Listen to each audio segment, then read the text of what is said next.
출애굽기 4장 10절로 17절 말씀 보겠습니다. 칼 힐티는 인간의 생애의 최고의 날은 자기의 역사적 사명, 즉 신이 지상에서 자기를 어떤 목적에 쓰려고 하는지를 자각하는 날이다 라고 했습니다. 하나님이 쓰시는 세 가지 능력, 오늘 여러분 모두가 다 합력하여 선을 이룹시다. 나는 이것만 있는데, 나는 이것만 있는데, 나는 이것만, 관계없어. 합력해서 뭉치면 돼.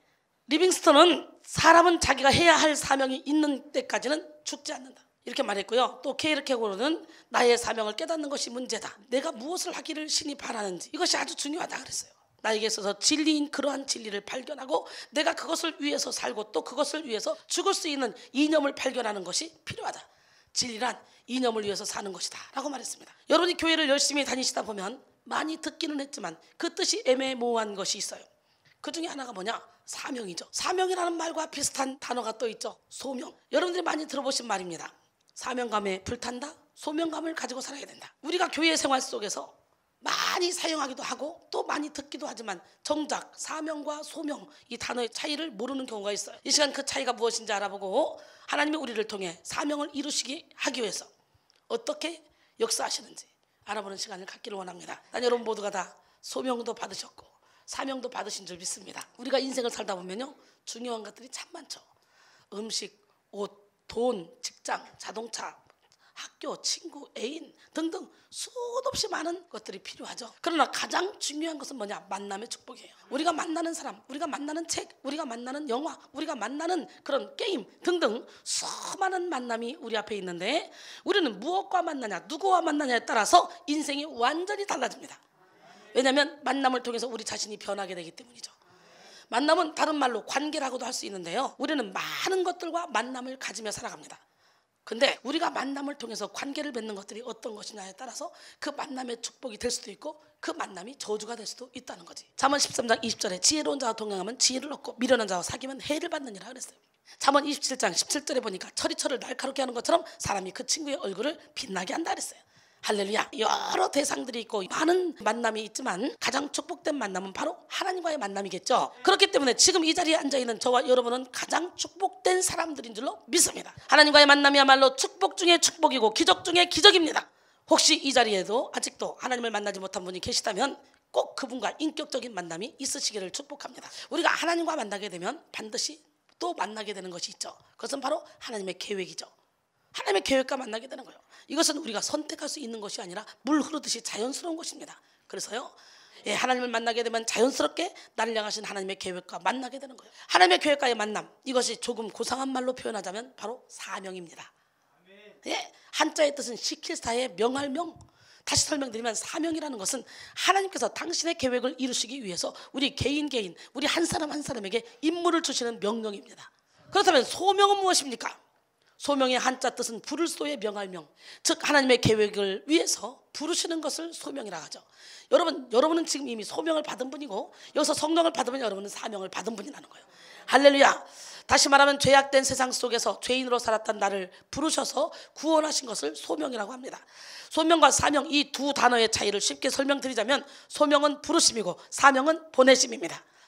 그렇다면 우리에게 향하신 하나님의 계획, 사명은 무엇일까?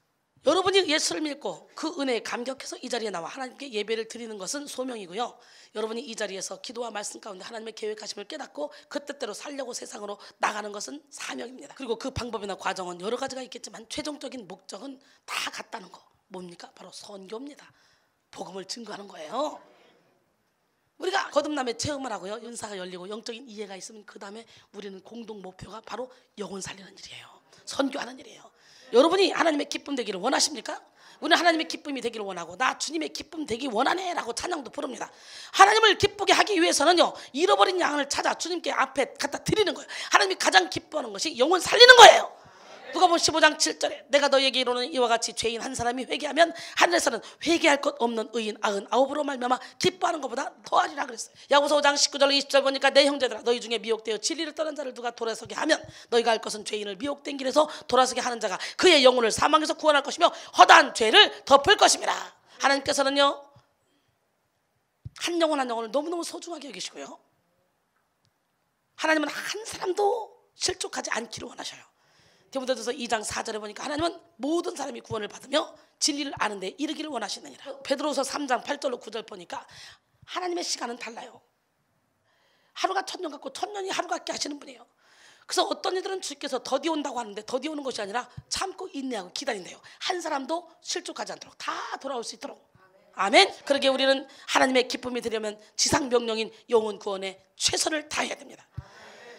마가복음 16장 15절로 20절 또 이르시되 너희는 온 천에 다니며 만민에게 복음을 전파하라. 믿고 세례를 받는 사람은 구원을 받을 것이요 믿지 않는 사람은 정죄를 받으리라. 믿는 자들에게 이런 표적이 따르니 저희가 내로 귀신을 쫓아내며 새 방언을 말하며 뱀을 집어올리며 무슨 독을 마실 때라도 해를 받지 아니하고 병든 사람에게 손을 얹은즉 나으리라 하시니라.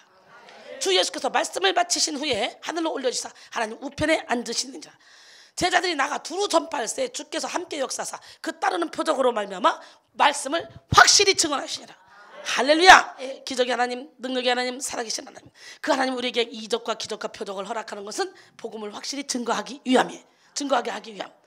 예, 지상 명령이잖아요. 마태복음 28장 18절로 20절도 보면 예수께서 나와 말씀하셨어요. 하늘과 땅의 모든 권세를 내게 주셨으니 그러므로 너희는 가서 모든 민족을 제자로 삼아 아버지와 아들과 성령의 이름으로 세례를 베풀고 내가 너희에게 분부한 모든 것을 가르쳐 지키게 하라. 주님은 가서 제자 삼으라고 명령하셔. 가서 제자 삼아야지. 예? 여기에 보면 동사들이 여러 가지로 나옵니다. 너희는 가서 모든 민족을 제자로 삼아 아버지와 아들과 성령의 이름으로 세례를 베풀고 내가 너에게 분부한 모든 것을 가르쳐 지키게 하라. 내가 세상 끝날까지 너희와 함께 하리라. 여러분 가서 제자로 삼아 세례를 베풀고 가르쳐 지키게 하라. 이렇게 네 가지 동사가 나오는데요. 이 중에서 가장 중심이 되는 주요 동사는 제자로 삼으라는 거예요. 나머지는 보조 동사입니다. 이게 무슨 말이냐면 제자를 삼기 위해 가고 제자를 삼기 위해 세례를 주고 제자를 삼기 위해서 가르쳐 지키게 하라는 거예요. 가장 중요한 것은 바로 제자로 삼는 것. 바로 이것이 선교입니다. 따라서 우리에게 향하신 하나님의 계획인 사명은 결국 선교라는 거죠. 하지만 그렇다고 해서 우리 모두가 선교 현장으로 가서 선교사가 되라는 말은 아니에요. 최종적인 목적이 선교라는 거죠. 우리 각자에게 주어진 상황과 현실 속에서 영혼 구원을 위해서 하는 모든 것들을 포함하는 거예요. 그러니까 여기서 나는 직접 몸은 못 가지만 선교헌금을 좀 할 거야. 내가 뒤에서 후원할 거야. 기도할 거야. 이게 다 선교입니다. 구제를 하는 것도 선교입니다. 봉사를 하는 것도 선교입니다. 헌금을 하는 것도 선교입니다. 중보기도를 하는 것도 선교입니다.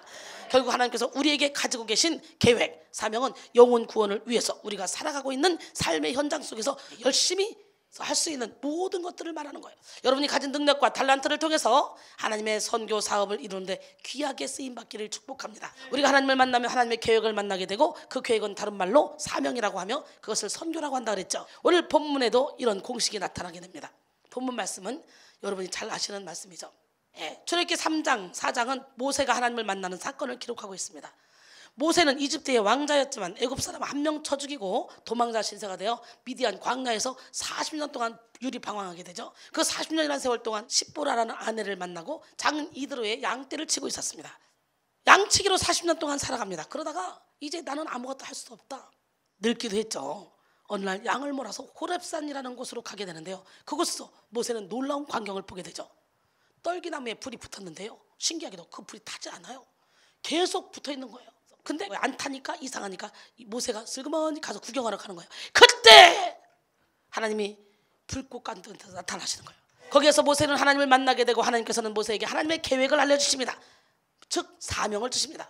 이제 내가 너를 바로에게 보내어 너에게 내 백성 이스라엘 자손을 애굽에서 인도하여 내게 하리라. 모세가 하나님을 만났어요. 하나님을 만나자 어떤 일이 벌어졌습니까? 사명을 받았습니다.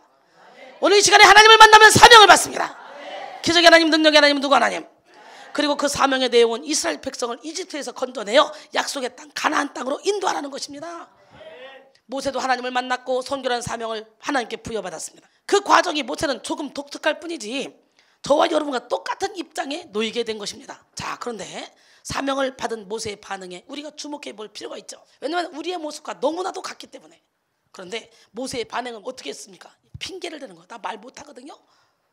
아유 주여, 보낼 만한 자를 보냈어. 난 못합니다. 이 모습은 모세 개인의 모습만이 아니라 바로 우리의 모습이지 않습니까? 사명은 특별한 능력이 있는 사람들만 할 수 있다고 생각하는 사람들은 이런 생각으로 가득 차죠. 나는 못하거든요. 난 능력이 없거든요. 난 할 수 없거든요. 그러나 우리가 알아야 될 것은 예수를 믿는 우리 모두는 성령을 받게 되고 성령을 받게 되면 그 성령께서 우리에게 사명자로 선교사로 다 세워주신다는 거지.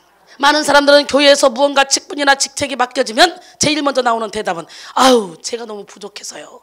아우 제가 잘 몰라서요. 제가 할 줄 아는 게 없거든요 라고 말합니다. 그래서 결국에는 모세와 같은 말을 하게 되죠. 할 만한 사람을 시키세요. 잘하는 사람을 시키세요. 그러나 이것은 아주 교만한 말입니다. 저는 잘하는 것이 하나도 없어요. 그러나 주님께서 맡겨주셨으니 주님께서 저를 통해 놀라운 일을 해낼 것을 믿습니다. 이제는 그걸 믿고 최선을 다하겠습니다. 이렇게 말하는 것이 하나님의 뜻입니다. 출애굽기 4장 14절에 여호와께서 모세를 향하여 노하여 이르시되 레위 사람 내 형 아론이 있지 아니하냐? 그가 말 잘하는 것을 내가 아노라. 그가 너를 만나러 나오나니 그가 너를 볼 때 그의 마음이 기쁨이 있을 것이라. 여러분, 능력에 따라 일을 맡기는 것은 세상의 논리일 뿐입니다.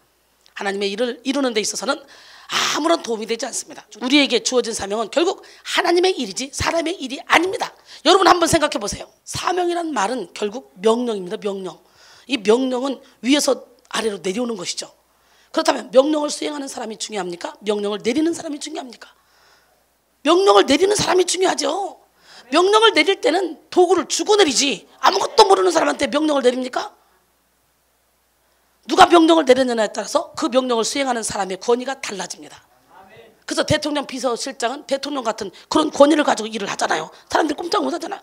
아무리 능력이 많은 사람이라도 겨우 동네 이장의 명령을 받았다면 할 수 있는 일이 제한적이죠. 능력이 없을지라도 대통령의 명령을 받은 사람이라면 그 사람은 대통령과 같은 그런 권위를 가진 사람이 되는 거죠. 마찬가지로 우리에게 하나님께서 사명을 주셨다는 것은 내가 능력이 있고 없고의 문제가 아닙니다. 하나님께서 명령을 내리셨다는 것이 중요하다는 거죠. 사명은 우리의 일이 아니에요. 하나님의 일이에요. 내가 일을 못한다 할지라도 하나님께서 다 책임지고 그 일을 이루어 주십니다. 그렇기 때문에 우리에게 맡겨진 것은 무조건 아멘으로 순종하기만 하면 됩니다. 할 수 없고 부족해서 못하겠다는 것은 결국 일을 시키신 하나님의 능력을 믿지 못하겠다는 거예요. 일을 시킬 때는 하나님의 능력을 주어서 시킨다는 거지. 우리는 겸손으로 가장한 교만을 물리쳐야 돼요. 여러분, 우리에게 사명을 맡기신 하나님은 전지전능하신 만군의 하나님이셔. 걱정하지 마세요. 그분께서 일을 이루실 것입니다. 일을 행하시는 여호와, 그것을 만들어 성취하시는 여호와, 그의 이름을 여호와라는 이가 이와 같이 이르시도다. 너는 내게 부르짖으라. 내가 내게 응답하겠고 내가 알지 못하는 크고 은밀한 일을 내게 보이리라. 에레미야 33장 2절로 3절 말씀이죠. 우리의 능력 없음에 걱정하지 마시고 하나님의 능력과 그분이 함께 하심을 믿고 사명을 감당하는 우리 모두가 되길 원합니다. 하나님은 우리가 사명을 이루게 하실 때는 어떻게 이루게 하실까? 여러 가지 있겠지만 특별히 3가지 능력으로 사명을 이루게 하십니다. 기적의 하나님, 능력의 하나님, 그 하나님은 오늘 시간에 여러분에게 어떤 사명을 주셨는지 그 사명을 보시고 여러분이 메인이 되든지 아니면 돕는 자가 되든지 여러분 그 사명을 발견하는 시간이 되길 원합니다. 그래서 합력하여 선을 이루어야 돼요. 첫 번째는 개인의 능력이에요. 하나님께서는 개인의 능력을 통해서 사명을 이루셔요. 그렇기 때문에 제가 그러잖아요. 열심히 배워라. 드럼 치고 기타 치고 열심히 노래 연습하고. 그래서 평상시에 준비를 잘 해놓으면 하나님이 딱 쓰시기 얼마나 좋겠냐. 쓰실 때 얼마든지 쓰임받을 수 있다. 그러니까 배선아 전사님, 삼경 사모님 노래 잘하니까 내가 무조건 여기다 세워놓잖아. 그냥 조건 없잖아. 예배 때마다 무조건 세우잖아. 아멘. 준비된 자를 쓰신다는 거지. 물론 하나님이 만들어서 쓰시기도 하지만 본인이 준비되면 하나님이 그 개인의 능력을 가지고 쓰시는 거예요. 하나님께서 모세에게 말씀하십니다. 이제 이집트의 바로에게로 가라. 내가 너의 입과 함께 있어서 할 말을 가르치겠다. 하나님께서 모세에게 사명을 주시고는 함께 하시겠다고 약속하시죠. 사무엘상 17장을 보면 여러분들도 잘 아시다시피 다윗과 골리앗의 사건이 기록되어 있어요. 소년 다윗이 골리앗이라는 골 때리는 장소에 골을 쳐서 골로 보내는 사건이에요. 이 사건을 보시면 하나님께서 개인의 능력을 통해 일하시는 사실을 알 수 있는데요. 다윗이 골리앗이라는 키가 3m 가까이 되는 그런 거인을 쓰러뜨린 것은 기적이라고 생각할 수 있죠. 물론 놀라운 일입니다만 엄밀히 말해서 이것은 하나님께서 철저히 다윗의 능력을 통해서 일하신 사건이에요.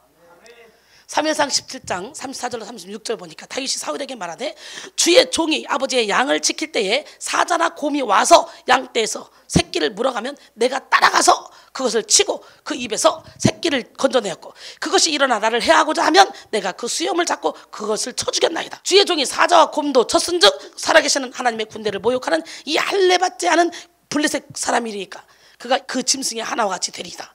워낙 당당하니까 맡기는 거예요. 사울이. 다윗이 그냥 우연히 던진 돌이 골리앗의 이마로 갑자기 총알같이 날아가서 쓰러뜨린 것이 아니라 평소에 훈련된 물맷돌 솜씨를 정확히 발휘했던 거예요. 할렐루야. 그렇기 때문에 하나님께서는 그의 능력을 통해서 골리앗을 쓰러뜨리는 놀라운 사건을 일으키신 것입니다. 하나님은 준비된 자를 통해 일하십니다. 마찬가지로 하나님은 우리에게 사명을 주시고 그것을 이루실 때에 사명을 받은 우리의 능력을 통해서 일하신다는 거죠. 그리고 우리는 날마다 하나님의 기뻐하시는 영혼 살리는 일에 쓰임 받을 수 있도록 다윗처럼 평소에 자신을 연마해 나가야 돼요. 하나님께서는 독단적으로 스스로 일하시는 것이 아니라 우리에게 사명을 주시고 우리가 가진 스스로의 능력으로 그 일을 할 수 있도록 인도하십니다. 그런데 그 능력은 한계가 있죠. 하나님께서 함께 하시는데 한계가 있다는 것은 무슨 뜻일까요? 쉽게 말씀드리면 이런 의미. 만약에 모세가 초등학교 밖에 나오지 못했다고 생각을 해봅시다. 그렇다면 아무리 하나님께서 모세를 통해서 말씀을 하신다고 해도 초등학생들이 말하는 수준 이상으로 뛰어넘는 말을 할 수가 없다는 거예요. 다시 말하면 하나님의 능력은 전지전능하시고 무한하십니다. 하지만 인간은 제한적이고 한계를 가지고 있다는 거지. 하나님의 능력은 그렇게 많은데 자신이 알고 있는 것 외에는 생각할 수도 말할 수도 없는 것이 인간이라는 거죠. 따라서 하나님께서 사람을 통해 일하실 때는 그 사람이 가진 능력을 최대한으로 활용할 수도 있지만 그 이상을 할 수 없다는 거예요. 그렇기 때문에 우리는 끊임없이 평상시에 준비해야 된다는 거예요. 다윗이 열심히 생명을 걸고 아버지의 양떼를 지키는 모습을 보고 내 백성을 다윗에게 맡겨도 저렇게 생명 걸고 내 백성을 지키겠구나. 그 생각 때문에 평상시에 열심히 일하고 있는 다윗의 모습을 보시고 하나님의 마음에 합했던 거예요. 그래서 뽑아서 왕으로 세운 거예요. 그래서 평상시에 여러분의 사는 삶, 여러분의 그 모습이 하나님 눈에 다 발견되고 결국은 어느 순간 뽑히게 되는 줄 믿습니다. 하나님은 사람을 통해 일하시지만 그 사람이 가진 한계 이상으로 일하실 수는 없다는 거죠. 그렇기 때문에 우리는 부지런히 노력하고 공부하고 실력을 쌓아야 됩니다. 단지 자랑하고 뽐내고 내가 잘 나가기 위해서가 아니라 내가 노력하고 실력을 쌓는 만큼 하나님께서 일하시기 때문이죠. 언제든지 하나님께서 쓸 때는 불편함이 없도록 준비하는 여러분 모두가 되길 원해요. 내가 좀 더 일찍 하나님을 만나서 좀 더 일찍 내가 이 사역을 했다면 저는 영어 공부를 열심히 해서 세계를 그대로 뒤집어 엎었을 거예요. 그렇기 때문에 여러분 열심히 준비하세요. 달리는 말에 채찍하십니다. 두 번째는 동력자의 능력을 통해서 사명을 이루십니다. 너는 그에게 말하고 그의 입에 할 말을 주라. 내가 내 입과 그의 입에 함께 있어 너희들이 행할 일을 가르치리라. 오늘 본문은 말하죠. 그래서 말 잘하는 네 형이 있잖아. 그러면서 방금 전에도 말씀드렸지만 우리 개개인이 가진 능력으로는 하나님께서 주신 사명을 다 이룰 수가 없어요. 그래서 하나님께서는 다른 능력을 통해서 일하시는데 바로 동력자입니다. 그럴 때 혼자 독불장군으로 일해서는 안 돼요. 협력해야 돼. 세상에는 다양한 사람들이 있습니다. 가진 달란트도 다양합니다. 그러기에 모든 것은 혼자의 힘으로 해보겠다고 하는 건 교만이에요. 뭔가 합력하여 선을 이루시는 하나님은 우리를 통해 합력해서 멋진 작품을 만들기 원하셔. 세겹줄은 쉽게 끊어지지 않습니다. 전도서 4장 12절에 한 사람이면 패하겠거니와 두 사람이면 맞설 수 있나니 세겹줄은 쉽게 끊어지지 않는다 그랬어요. 고린도서 1장 10절에 형제들아 내가 우리 주 그리스도 예수의 이름으로 너희를 권하노니 모두가 같은 말을 하고 너희 가운데 분쟁이 없이 같은 마음과 같은 뜻으로 합하라 그랬어요. 여러분 은사는 여러 가지나 성령은 같고 직분은 여러 가지 주는 같으며 사역은 여러 가지나 모든 것을 모든 사람 가운데서 이루시는 하나님은 같다 그랬어요. 고린도서 12장 4절 이하에. 그리고 각 사람에게 성령을 나타내시는데 유익하게 하심이라 그랬어요. 어떤 사람에게는 성령으로 말미암아 지혜의 말씀, 지식의 말씀, 믿음, 능력, 행함, 신의 은사, 예언 은사, 영분별 은사, 각종 방언을 통역함, 각종 은사를 하나님이 허락하시는데 왜 이 모든 일은 같은 한 성령이 행하사 그 뜻대로 각 사람에게 나누어 주는 거래요. 유익하게 하려고. 근데요 하나 맡겼는데 하나를 잘해. 그러면 두 개 맡겨. 두 개 맡기면 두 개 잘해. 세 개 맡겨. 세 개 맡기면 세 개 잘해. 네 개 맡겨. 하나 잘하면 10개 다 잘해. 그렇기 때문에 은사 받는 사람은 몰빵으로 다 받아. 여러분 우리는 각종 은사를 받아야 돼요. 그 누구도요 하나님 앞에 필요 없는 사람이 없어요. 또한 그 누구도요 같은 사람은 없어요. 이렇게 개개인에게 주신 능력과 달란트가 다 다르기 때문에 우리는 독불장군처럼 혼자 일을 하려 하지 말고 하나님 허락하신 능력대로 합력하여 선을 이루어야 됩니다. 이렇게 하나님은 당신의 큰 뜻을 이루기 위해서 우리 개인의 능력을 사용하시되 나 혼자가 아니라 다른 사람들을 붙여주셔서 사명을 이루도록 인도하신다는 걸 깨달아야 돼요. 오늘 본문을 보시면 하나님께서 모세에게 그의 형 아론을 붙여주시죠. 성경에 의하면 모세의 형인 아론은 말을 잘했던 것 같아요. 그렇기 때문에 대제사장의 직분도 주어지지 않았을까 생각을 해봅니다. 어찌됐든 말을 잘 하지 못했던 모세를 위해서 하나님께서는 말 잘하는 아론과 함께 사명을 이루게 하시죠. 결코 하나님께서는 모든 일을 혼자 감당하도록 인도하시는 분이 아니라는 거예요. 일단은 사람이라는 존재 자체가 완벽하지 않기 때문에 유일하게 사명을 혼자 감당한 사람은 예수님 한 분밖에 없습니다. 그리고 모든 사람들 성경에 나오는 여러 믿음의 조상들도 모두 다 동력자들이 있었습니다. 혼자서 독불장군처럼 일하게 되면 반드시 지치게 되어 있고 한계에 부딪히게 되어 있습니다. 열왕기상 19장에 보면요 엘리야가 등장하죠. 18장에는 유명한 갈멜산의 대결이 나오죠. 바알과 아세라 선자들과 하나님의 사람 엘리야가 대결을 했는데 통쾌하게 대성을 거뒀죠. 그리고는 우상을 섬기는 자들을 다 처단했습니다. 이 사실을 안 아방의 아내인 이세벨이 엘리야를 죽이려고 하죠. 겨우겨우 도망을 친 엘리야가 로뎀나무 밑에 앉아서 하나님께 기도합니다. 하나님 저만 남았습니다. 전 너무 힘듭니다. 그러니 차라리 내 생명을 도로 가져가세요. 이렇게 차라리 죽었으면 좋겠다고 하나님께 기도합니다. 혼자만의 능력으로 사명을 감당하면 이렇게 된다는 거죠. 잘하는 것 같지만 언젠가는 반드시 지치게 돼 있어요. 하나님은 천사를 통해 먹고 힘을 얻게 하시고 하나님의 산 호렙에 이르게 하셔서 다시 그에게 사명을 맡기시죠. 거기서 하나님은 말씀하십니다. 왕상 19장 18절에 그러나 내가 이스라엘 가운데 7,000명을 남기더니 다 바알에게 무릎을 꿇지 아니하고 다 바알에게 입 맞추지 아니한 자니라. 이 7,000명이 있어요. 엘리야는 자기 혼자라 그래요. 그러니까 혼자 한다고 생각하니 얼마나 힘들어. 엘리야 혼자가 아니라 동역자를 7,000명을 주시겠다는 말씀이죠. 이후에 엘리야는 힘을 얻고 사명을 잘 감당해서 훗날에 죽음을 보지 않고 하나님 곁으로 올려가는 축복을 받았죠. 만약에 하나님께서 그의 기도를 들으시고 그대로 생명을 거둬 가셨다면 이런 놀라운 축복을 얻지 못했을 것입니다. 이렇게 하나님께서는 우리 개개인의 능력을 통해서 사명을 감당하게 하시지만 나의 부족한 부분들은 나를 대신해 줄 동역자들을 만나게 하셔서 사명을 감당하게 하신다 이거예요. 그 다음에 마지막 세 번째는 하나님의 능력을 통해서 사명을 이루신다. 너는 이 지팡이를 손에 잡고 이것으로 이적을 행할지니라. 하나님께서는 모세에게 말을 잘 못하는 부족함을 채우시기 위해서 아론이라는 동역자를 만나게 하셨죠. 그리고 더불어 지팡이를 통해서 기적을 행할 것이라고 말씀하십니다. 여러분들도 잘 아시겠지만 이 뒤에 말씀을 읽어보면 그 지팡이로 수많은 기적을 행하는 걸 볼 수 있죠. 지팡이가 뱀이 되게 하고, 그리고 지팡이 꼬리를 잡으래요. 뱀이 됐는데 뱀 꼬리를 잡으래요.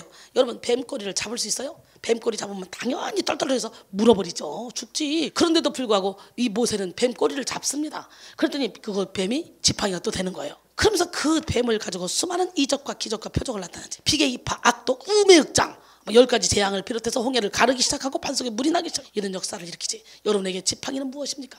그 지팡이 아무 쓸데없지만 그 지팡이가 하나님의 손에 붙들림 받으면 이렇게 멋진 작품이 되는 거죠. 여러분, 제가 아무것도 아니에요. 제 능력으로는 한계가 있어요. 제 달란트를 하나님이 쓰시긴 쓰시지만 이 달란트가는 역부족이에요. 그러니까 하나님이 저에게 그 약함을, 저의 마음을, 저의 중심을 받으셔서 얘는 생명 걸고 나를 통해 일을 할 수 있는 사람이야. 그걸 보시고 그냥 저에게 확 일을 맡겨놓으신 거 아니에요? 그리고 하나님이 일하시는 거예요. 제가 일하는 게 아니라 하나님이 일하시는 거예요. 하나님께서 우리에게 사명을 주시고 사명을 이루기를 원하십니다. 그리고 그 사명을 이루기 위해서 우리 각자의 능력을 사용하십니다. 그러나 내가 아는 만큼만 일할 수 있지만 우리 하나님이 우리에게 지팡이를 허락하시면, 우리가 마지막 걸 주님께 드리면, 사르밧 과부가 먹고 죽을 거 드렸더니 기름통에 기름이 가루통에 가루가 마르지 않는 역사가 3년 6개월 가뭄 동안 있었고, 또 엘리사의 선지생도의 아내 그 과부가 기름 한 병 가지고 엘리사의 말대로 그냥 따랐더니 세상에 그 기름이 차고 넘치는 축복이 일어나서 모든 빚을 갚고 행복하게 살 수 있었잖아요. 이런 기적이 여러분 삶 가운데도 일어나야 돼요. 하나님께서 직접 일하신다는 것을 보여주시기 위해서 하나님은 고린도전서 1장 25절 29절 하나님의 어리석음이 사람보다 지혜롭고 하나님의 약하심이 사람보다 강하니라.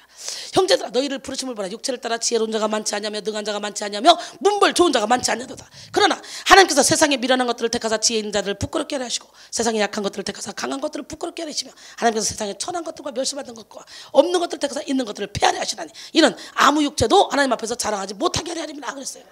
할렐루야. 여기 계신 여러분들 중에도 하나님의 놀라운 기적을 경험하신 분들이 계실 것입니다. 특별히 선교지에 계신 선교사님들이나 핍박을 받는 곳은 이런 기적들이 훨씬 더 많이 나타난다고 그래요.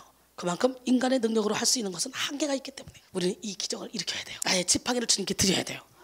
그러게 우리는 날마다 성령의 지배를 받아야 돼요. 근데 여기서 우리가 하나 확실하게 짚고 넘어가야 될 부분이 있죠. 무작정 하나님의 기적만을 바라고 아무것도 하지 않는 자세는 올바르지 않다는 거. 언제나 사명을 감당할 때 하나님께서 반드시 기적을 통해서 일하실 것이다, 이런 막연한 기대도 하지 말아야 되는 거예요. 결국 이것은 하나님께서 하고 싶을 때, 하나님이 필요할 때 하는 것이지 우리가 바란다고 하는 일이 아니기 때문에, 여기서 기도를 받았는데 안 고쳤다? 실망할 필요가 없어요. 하나님의 때가 아직 안 된 거야. 여러분의 믿음이 아직 안 떨어지는 거든지. 따라서 우리는 주어진 능력을 통해서 최선을 다해서 사명을 감당하고 그 다음에는 하나님이 하실 일이기 때문에 우리가 어머 못 고쳤네, 이거 못했네, 안타까워할 이유가 없다는 거예요. 그러다가 필요할 때 하나님께서 기적을 통해서 일하시는 것이지 무조건적으로 기적을 바라는 것은 잘못된 신앙이라는 거지. 분명히 전능하신 하나님은 지금도 살아계시고 기적을 통해서 일하고 계십니다. 하지만 그것은 우리의 기준에 따라 생각하는 것이 아니라 하나님이 원하시고 하나님의 계획을 이루시려고 할 때 하시는 것이라는 거지. 그래서 우리는 동력자요, 하나님의 동력자죠. 고린도전서 3장 6절로 9절 보니까 나는 심었고 아볼로는 물을 주었을 때 오직 하나님께서 자라나게 하셨나니 그런즉 심는 이나 물 주는 이는 아무것도 아니로되 오직 자라게 하시는 이는 하나님뿐이니라. 심는 이와 물 주는 이는 한 가지이나 각각 자기가 일한 대로 자기 상을 받으리라. 우리는 하나님의 동력자들이요 너희는 하나님의 밭이요 하나님의 집이니라 그랬어요. 여러분 열심을 다해 주어진 사명에 충성스럽게 일하십시오. 부족한 부분은 하나님께서 동력자들을 통해서 일하십니다. 그리고 필요하시다면 하나님께서 놀라운 기적을 통해서 여러분의 삶을 인도하십니다. 이처럼 우리에게 만남이 아주 중요하죠. 부부 간의 만남도 친구와의 만남도 상사의 만남도 중요하지만 더 중요한 것은 영적인 안내자의 만남이에요. 히브리서 13장 7절에 하나님의 말씀을 너희에게 일러주고 너희를 인도하던 자들을 생각하며 그들의 행실의 결말을 주의하여 보고 그들의 믿음을 본받아라. 그리고 17절에 보니까 너희를 인도하는 자들에게 순종하고 복종하라. 그러니까 결국은 열매 맺는 사람들, 열매 맺는 영적인 안내자에게는 무조건 순종하고 복종하라는 거예요. 그들은 너희 영혼을 위하여 경성하기를 자신들이 청산할 자인 것처럼 것처럼 하느니라. 그들로 하여금 즐거움으로 이것을 하게 하고 근심으로 하게 하지 말라. 그렇지 않으면 너에게 유익이 없느니라 그랬어요. 영적인 안내자와의 만남이 중요한 것은요, 다른 게 아닙니다. 그 영적인 안내자를 통해서 안내를 잘 받아서 하나님을 만나게 하기 때문에 그래요. 우리는 그 어떤 만남보다도 하나님을 만나는 축복을 받아야 됩니다. 아멘. 그 축복이 가장 소중합니다. 그렇게 예수 믿는 사람들을 핍박했던 사도 바울도 다메섹 동산에서 빛으로 오신 주님을 만난 후에 완전히 변화돼서 이방인의 선교에 앞장서서 수많은 고난을 당하면서도 하나님 나라 확장에 생명을 걸어 사역 말년에 멋진 말을 했잖아요. 내가 달려갈 길과 주 예수께 받은 사명 곧 하나님의 은혜의 복음을 증언하는 일을 마치려 하면은 나의 생명조차 조금 더 귀한 것으로 여기지 않겠다. 이렇게 말하면서 사명을 감당하다가 사도행전 20장 24절에 디모데후서 4장 7절에 말년에 보니까 뭘 했어요? 나는 선한 싸움을 싸웠어. 나의 달려갈 길을 마쳤어. 나는 믿음을 지켰어. 이제 후로는 나를 위하여 의의 면류관이 예비되었으므로 주 곧 의로우신 재판장이 그날에 내게 주실 것이며 내게만 아니라 주의 나타나심을 사모하는 모든 자에게도 줄 거야. 할렐루야. 여러분, 우리에게는 바울처럼 모세처럼 무엇보다 하나님을 만나는 체험이 있어야 돼요. 하나님을 만나게 되면 하나님의 계획을 만나게 됩니다. 그것이 바로 사명입니다. 사명을 너무 겁내거나 두려워하지 마십시오. 내가 하는 것이 아니라 하나님의 일이고 하나님이 하십니다. 일꾼에게 일을 시키려면 도구를 주시잖아요. 그런 것처럼 우리에게 사명을 주실 때는 그 사명을 감당할 만한 힘, 능력 또한 하나님이 허락하십니다. 우리가 그 사명을 감당할 수 있도록 세 가지 능력을 주시고 일한다 그랬죠. 우리가 가진 능력을 통해서 일하시고, 그 다음에 우리의 부족한 부분은 동역자를 통해 일하시고, 그리고 마지막으로는 우리 인간은 아무리 동역자를 내 힘으로 내 능력으로 한다 할지라도 한계가 있기 때문에 하나님이 초자연적인 능력을 일으켜 주셔서 모세에게 지팡이를 통해 일한 것처럼 그렇게 기적을 통해서 일하신다. 할렐루야. 이 삼박자가 잘 맞아 떨어져야 돼요. 제가 그렇게 일하고 있지 않습니까? 인간은 아무리 많은 능력을 가지고 있다 할지라도 한계가 있잖아요. 그래서 하나님은 인간의 능력을 이용하시지만 결국 큰 일을 행하실 때는 하나님이 인간을 통해서 사명을 감당하도록 기적을 행하신다는 거예요. 그러니까 나를 통해 사람들이 죽은 자가 살아나고 병들이 고쳐지면 내가 한 것이 아니라 나를 통해 하나님이 일하신 거지. 내가 여기서 노래 부르는 건 하나님이 내 재능을 사용하시는 거고, 내가 여기서 말 잘하는 건 하나님이 내 재능을 사용하시는 거고, 우리 사역자들이 여기서 찬양하는 것은 하나님이 나와 함께 그들을 동력하게 만들어주시는 거고, 그리고 나를 통해 능력이 나타나고 귀신이 떠나고 병이 고쳐지고 이런 역사는 하나님께서 나를 통해 초자연적인 능력을 행하시는 거. 여러분, 우리 하나님은 오늘 시간에 여러분 모두를 아름답고 예쁘게 만들어주길 원해요. 도끼를 다 빼시고 몸의 힘도 다 빼시고 그냥 헬랄라 풀때 좀 웃어. 전 세계는 지금요 죽어가는 영혼들이 엄청 많아요. 익은 곡식들이 많아요. 살짝만 건드리면 탁탁 하나님께로 갈 곡식들이 엄청 많아요. 외로워 고통 가운데 지금 신음하고 있는 영혼들도 엄청 많아요. 익은 곡식 거둘 데가 없는 이때에 우리가 가야 되잖아요. 그러고서 어떻게 해요? 하나님이 말씀하시는 거, 하나님이 쓰시는 세 가지 능력을 겸비해야 돼요. 독불장군은 나 혼자 다 하리라. 아니야. 나와 함께 하나님이 나의 능력을 쓰시고 또 내 동력자의 능력을 쓰시고, 인간의 능력은 한계가 있기 때문에 여기다가 하나님이 기적을 얹어서 초자연적인 능력을 행해서 우리를 쓰신다는 거예요. 이야, 오늘 그거 다 받아야 될 거 아니야. 동역자도 만나고 초자연적인 능력도 만나고, 할렐루야, 내 능력도 키우고. 익은 곡식 거둘 자가 없는 이때에 누가 가서 거둘까? 내가 어찌 게을러서 앉아 있을까? 어서 가자 밭으로 보내주소서, 보내주소서. 재단 스플레 입술에 대니 어찌 주저할까? 주여 나를 보내주소서. 한번 더.